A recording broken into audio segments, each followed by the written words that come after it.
MDB stock analysis and MDB stock prediction. Is it a buy right now? Watch this 1-minute video till the end to find out. Having done 37,000 videos and spent 5 figures on courses and mentors, I know what's making me money and what's not.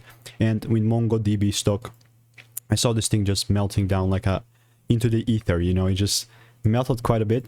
You can see like yesterday's videos that I made, and then there's a reason why I'm just not gonna pull the trigger on a ticker. More so I'll wait for the confirmation. It's because look, I was only really gonna buy if I saw a double break, and guess what happened here? I mean, it just kept melting. And one thing that I also want to say is that it's not like it's over, you know. Sometimes we're gonna fall quite crazy, and there's always still like a hopes for recovery, but as of right now, this is surely a bearish market, and I do genuinely think that this is gonna keep making new lower lows. So I will continue to keep you updated, and if you want to make more money consistently trading in a clear way, there's free sauce first link in the description or the link on the screen. Click it and I'll see you in the next one. It's free.